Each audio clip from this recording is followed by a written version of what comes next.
The content of this program represents the opinions, research, and observation of the host and his assessment of scientific evidence available at this time. None of the statements, claims, techniques, dietary guidelines, or supplements mentioned in this program have been evaluated by the Food and Drug Administration. The information contained herein is for educational purposes only. It is not a substitute for standard care provided by medical practitioners. Any application of the advice presented here is at the listener's own discretion or risk. The information should not be used for self-diagnosis or application. Always consult a qualified healthcare professional before beginning any new nutritional, exercise, or lifestyle improvement program. The host and this station disclaim any responsibility for any adverse effects arising from the use or application of information contained in this program. Now broadcasting from his nutritional command center deep in the heart of Victoria, Texas, charging through the swamp of misconceptions, deception, and myths, bringing to you the newest cutting-edge scientific-based nutrition information so you can enjoy whole-spectrum health. Here's the paladin of nutrition and whole foods expert, Labron Allen. From the front lines in the battles against your health freedoms, I'm your host, Labron Allen, and this is Health Alert. Grab your cup of coffee, find your most comfortable chair, and have a listen this Saturday morning. If you remember last week, I promised that I was going to have a special guest, and indeed, I will deliver on that promise. This entire show will be about essential oils. There's so much popularity in the use of essential oils. Indeed, I use them myself on a daily basis, typically, and they can be powerful tools.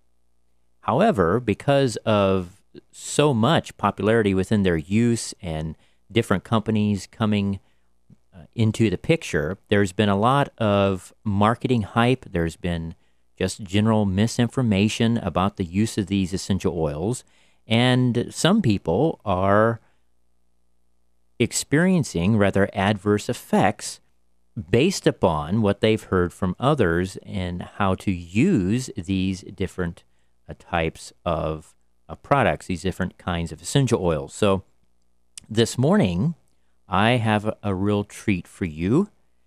And our guest, his name is Robert Tisserand. Robert actually is an international speaker. He's an educator. He's a consultant in the essential oil industry and profession. He's been instrumental in bringing widespread professional and public recognition to aromatherapy itself. Started way back in the 1960s.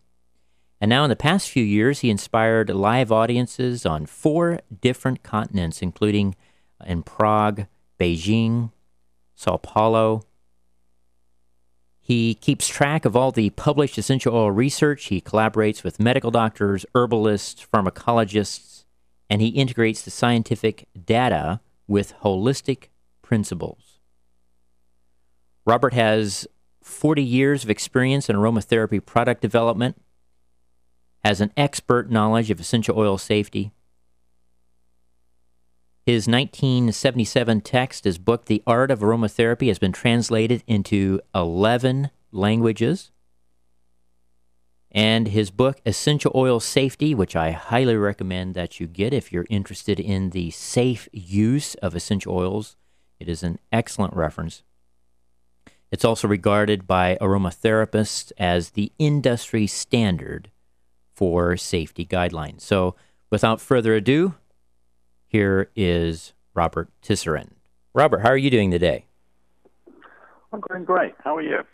Very well, thank you. So I want to really tell the audience of how much I appreciate you coming on the show, because you have so many years of experience behind you, and you can really give our listeners a unique perspective about essential oils, which are just booming in popularity so far, or today.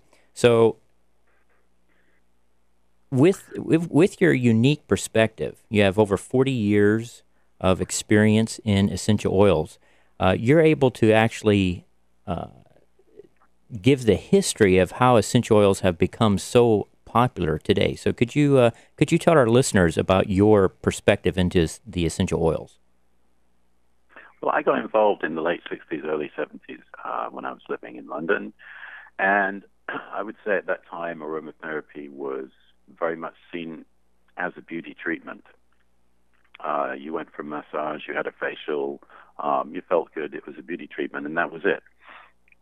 And in 1967, I came across a French book by Dr. Jean Valnet about aromatherapy from a more clinical medical perspective.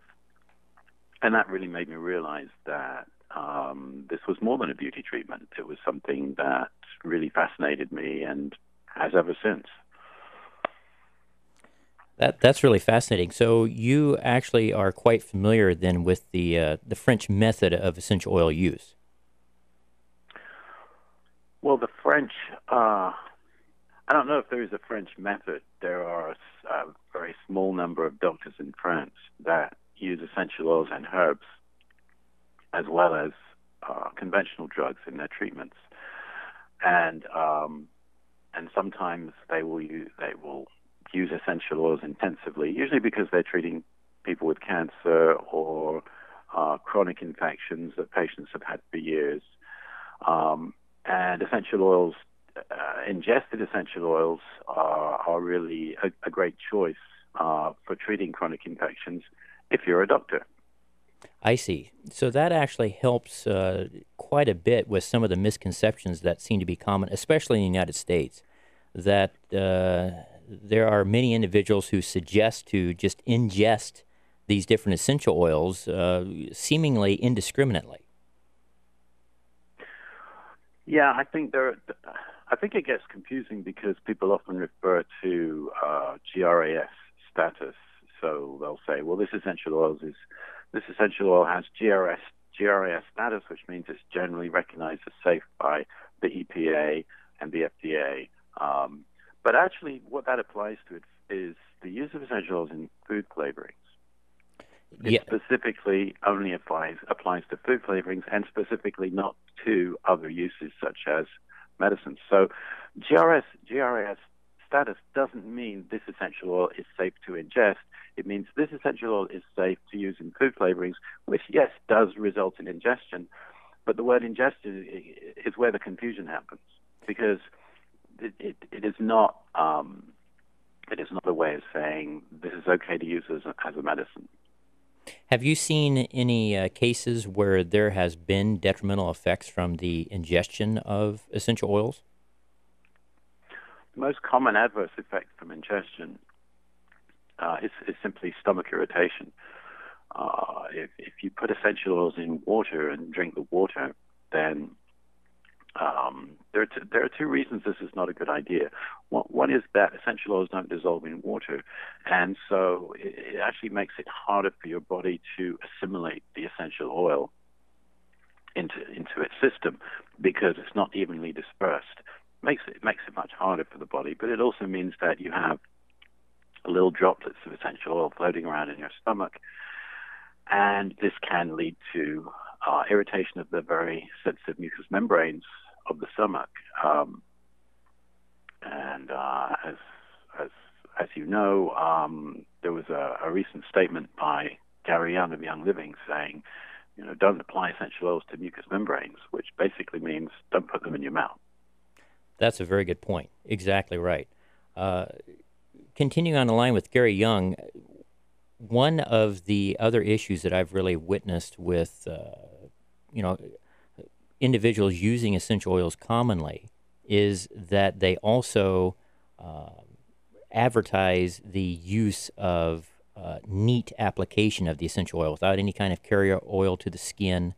And that I've seen personally in my clinical practice really creating different kinds of skin reactions, skin rashes, sometimes quite severe. What can you say about that subject? Well, this subject's been quite well studied by dermatologists, and there are a number of different regulatory authorities that do issue guidelines for to what extent essential oils should be diluted for application to the skin. And this particularly applies to product manufacturers. So, for example, if you're using lemongrass oil in a product, the IFRA guideline, the International Fragrance Association guideline for lemongrass oil is 0.7% to avoid allergic reactions. So that is a sensible guideline. I think those kinds of guidelines, mostly they're very sensible guidelines and they make sense, and they're trying to say that, we don't want people to have adverse reactions. We don't want people to have allergic reactions. So this is a safe amount to use. So if you were to use lemongrass undiluted on your skin, what you do is you increase risk. You increase the risk of you having an allergic reaction. You may not have one, but the risk increases greatly of that happening. And would the risk increase the more often you use the application of the lemongrass? Indeed, yes. Frequency is another factor in allergic reactions. So if you, let's say, for sake of argument, let's say you were using a 10% dilution of lemongrass, but if you use that 3 times a day for a year, that would also be a very high-risk situation. There are those who even written a book, such as David Stewart, the Essential Oil Chemistry Made Simple, and he claims in that book that actually allergic reactions, skin reactions of essential oils is not possible. How did that get started? Where did that statement come from? Well, that's it's kind of okay. That's a myth. It's true that the immune system will only react to peptides and proteins, which are quite large molecules, because very small molecules, such as are found in essential oils, the immune system can't recognize them and can't mount an allergic reaction to those small molecules. However, what happens when you put, for example, cinnamon bark oil on your skin? Cinnamon bark contains a potential allergen called cinnamaldehyde. The cinnamaldehyde combines with peptides in the skin, with proteins in the skin, to form a new molecule. It's called a peptide hapten complex, and the immune system can recognize a peptide hapten complex. And so the end result is, yes, you can have an allergic reaction to cinnamon bark oil, and hundreds of people have had allergic reactions to cinnamon bark oil. It's one of the most allergen prevalent essential oils, along with clove and different essential oils such as that. Yeah, ylang-ylang, clove, lemongrass. There are a number that are more high risk, and there are, as I mentioned earlier, there are guidelines for all of these, sensible guidelines where dilution, if you dilute it sufficiently, that reduces the risk to a negligible risk. There's no such thing as zero risk in this world, but we reduce the risk to absolute minimum. Yeah, exactly. As soon as you get into a car, you run a risk. Exactly, yeah. So one thing that I did notice, which is actually good, on the Young Living Essential Oils website, they have a essential oil safety frequently asked questions where it seems that they are suggesting use of carrier oils when you apply the essential oils to the skin. But they, in those FAQs, are still referring to a reaction that may occur as a detoxification effect. So is it possible to also have a detoxification effect, or is it if a person has any type of reaction on the skin that it is an allergic reaction? Yeah, you cannot have a detoxification effect from putting an essential oil on your skin. If your body is detoxifying, that's probably because you are entering a quite intensive cleansing program of one kind or another. That's what causes detoxification. Applying something to the body does not cause detoxification. No, you can't. It's not possible. If you apply essential oils to your skin and you get an inflammation from that, then that is an adverse reaction. And so you would recommend that a person discontinue the use of that essential oil immediately? Oh, absolutely, absolutely. There are 2 types of adverse reaction. Well, there are 3 types of adverse reaction on the skin. One is phototoxicity, and this has always been widely recognized as a risk. No one has ever said phototoxicity doesn't happen, and it would be very difficult to kind of deny it because the results are so dramatic and so severe. And phototoxicity only applies to a very small number of mostly citrus fruit oils, and if they're applied to the skin in high dilution, and then you go out in the sun, you can have a very, very bad reaction. The other two types of reaction are allergy and irritation. And allergy and irritation are not the same thing. They're different, but they look similar. If you have an irritation reaction, once you stop using the product, remove the oil from the skin, then the reaction dies down very quickly. With an allergic reaction, it tends to remain inflamed for many hours, sometimes longer than that, and it will come back every time you use the same product in the same dilution. Basically, if you have an allergic reaction, then your immune system has created antibodies to something in the product or the blend that you have used, and you can assume that you will have that allergic reaction for life now. So you really want to avoid them. That's very good information. Moving back to when you first mentioned how you became more interested in the clinical aspects of essential oils with the French book, another large amount of confusion that I see is with the idea that there are different schools of thought or methods or whatever terminology you'd like to use as far as the use of essential oils. How did this get started, in your opinion?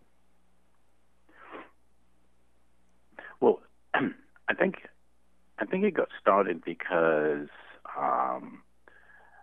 in the UK in the early 70s and through the 80s, what was happening there, the development of aromatherapy, people writing books, starting schools, giving talks, and I was certainly a big part of that. None of us were really talking about giving oils internally because this was bordering on medical, practice. Right. And so we all felt that this is not something we do. We're basically massage therapists. We don't give medicines orally. We don't give medicines in that. We're not into internal medicine. That's not what we do. You're not medical doctors. Not medical doctors, and not even herbal practitioners. So then in 1990, a French book came out. Another French book came out by Francom and Penuel, and they came over to the UK and also, I think, to the US, and they were saying, no, oral is good, internal is good, intensive is good. You should do this, you can do this, it's okay. Now, I think the problem is, yes, it is okay so long as you know what you're doing. And, just as you don't play with surgeon's knives or pharmaceutical drugs, you don't play with these things. You use them appropriately if you know what you're doing. And I think the same applies to essential oils, that, yes, you use them appropriately if you know what you're doing. And I have never said, by the way, you should not ingest essential oils. You may think you heard me say that today. I have not said people should not ingest essential oils. I don't believe it's an absolute no-no. What I do believe is that you need to know what you're doing. You need to know why you're doing it, what dose you're taking, how long you're going to be taking it for, what the reason is. I don't think essential oils are substances that we should use just kind of proactively, because if you do get a viral infection, if you do get a serious illness, and then you want to use aromatherapy, and you have been dosing yourself with large amounts of essential oils for years, well, now what are you going to do? Because your body's already now habituated to these oils you've been taking. If you're talking about very small amounts, as you would use in food flavorings, if we're talking about 1 or 2 drops a day, that's fine. That's okay. But if you're taking a therapeutic dose of essential oils, if you're taking 10 drops, 20 drops a day, just because somebody told you it was a good idea, it's not a good idea. So your recommendation would be for individuals to treat an essential oil as far as ingestion more like a pharmaceutical, with the same respect as. Yeah, or the way I'm looking at it is, if you're sick, you take medicine, and then you get well. That's the scenario I'm picturing. So Yep. If you have, if you've strained a muscle, then you apply a liniment, you apply a salve to that muscle, to the skin over that muscle, and they often contain menthol and camphor and other essential oil constituents. That goes through the skin to the muscle, and it does what it does. But once the muscle ache's gone, you don't need to keep applying it. And it's similar to the way antibiotics are taken. You take antibiotics so long as you need to. You take the course of antibiotics and then you stop. I'm not suggesting that we should be taking antibiotics at all, but it's the same situation with essential oils. If you have an infection, if you have a respiratory infection, then yes, you can inhale essential oils. You can apply them to your chest, whatever, while you're sick, and then you stop. So that's what I'm trying to that's the picture I'm trying to paint. Understood. So basically what you're saying is that the prophylactic use of, let's say, oregano oil, essential oil, at 15 drops a day is not a good idea. Not long term. Right. Not long term. It's not a good idea. No. Understood. The other issue that I have seen is the terminology used regarding essential oils. I don't think that there would be any argument from anyone that if you're using an essential oil, you definitely want to find the best quality, an unadulterated oil. But there's a use of terminology such as therapeutic grade. I've even seen clinical grade now coming out into the market. Do you have any comments on that? Yeah. And these same people will tell you, don't use perfumery grade oils. Well, there is no such thing as perfumery grade. There is no such thing as therapeutic grade. These are not, or clinical grade. These are not grades that are independently verified. They are words that are marketing terms created by the companies selling those oils. So they will tell you, we're the only people selling clinical grade oils. Well, yeah, because no one else is making that claim. You are the only people selling what you call clinical grade oils. But and they also, may have even registered that term as well, copywritten it. I'm sorry? I said they may have even registered or copywritten that term as well. Exactly. They may have done. But also, if you're buying sandalwood or frankincense or copaiba or helichrysum oil, you can only get these from certain wholesalers in the world. You know, if you're selling blue tansy or helichrysum or frankincense oils, you've bought them from, in the case of helichrysum, the Balkans. In the case of blue tansy, Morocco. That's where they come from. Everybody gets them from the same place. So one blue tansy oil isn't different to the next. One frankincense oil isn't all that different to the next. They've come from the same supplies. They've come from the same suppliers, the same origins. So your sandalwood oil isn't different to the next person's sandalwood. It may cost a lot more. Wow. But it basically is the same oil, unless it's been adulterated. Sure, we don't want adulterated oils. Exactly. The comment you just made is very, very interesting. So you're saying, let me move back just 1 second. I have heard from different sources, mainly MLM companies, that they have traveled the world and sourced certain farmlands, such as for frankincense, let's say, and they make it sound as though it is their own private source for that company. And if I understand correctly, what you're saying is that no matter what frankincense oil you purchase from any company, that basically it has come from the same source. Well, in the case of frankincense, there are different sources, but they're all in the same region of the world. You can't grow frankincense in Idaho. Understood. You can't grow frankincense in France. It comes from one region of the world where the plant grows. Same with myrrh, same with black pepper, same with most of these plants. If we're talking about herbs like lavender, sage, thyme, rosemary, yes, these are easy to grow in many, many different regions. And sure, you can buy land, grow lavender or mint, and that can form part of your supply. A problem that we're seeing now in the aromatherapy world is that the market has got so huge that in some cases there are not enough plants to supply the demand. So we're now in a situation that perhaps could have been predicted 20 years ago, where the aromatherapy market has grown and grown and grown, and there isn't enough oil to go around. And so plants, oils like frankincense, helichrysum, and blue tansy are in very, very, very short supply. So, if you are a very large corporation and you have the dollar power to go and buy land in another country, or simply basically take over the supply from a farmer, that sometimes happens. That does sometimes happen, and then you may be virtually in a monopoly situation. I haven't seen that with an essential oil, but it does happen sometimes with fragrance companies or with other large corporations because they want continuity of supply. Of course.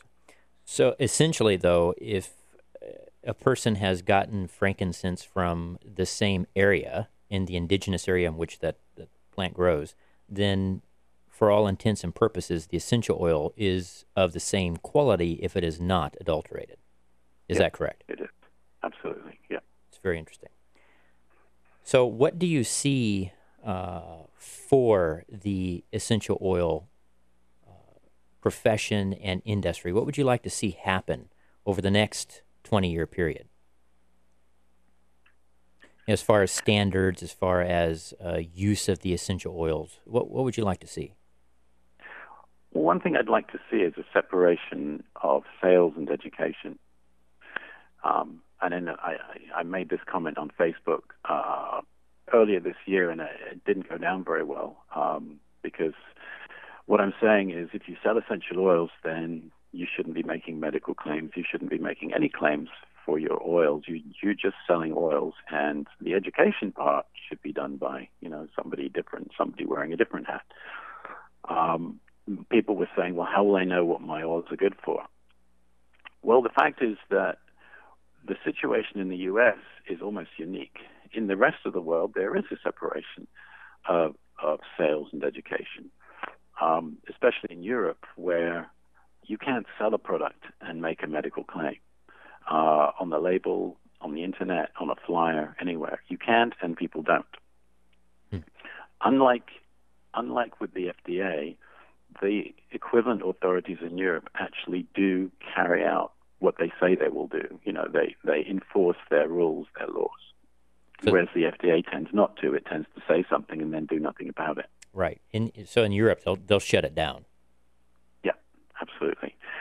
So the essential oil businesses in Europe, if you look at the websites, you won't see, any medical claim. Now, when I say medical claim, I mean no disease condition is mentioned. You can't use words like pain, arthritis, insomnia. You just can't use those words at all. There's no workaround.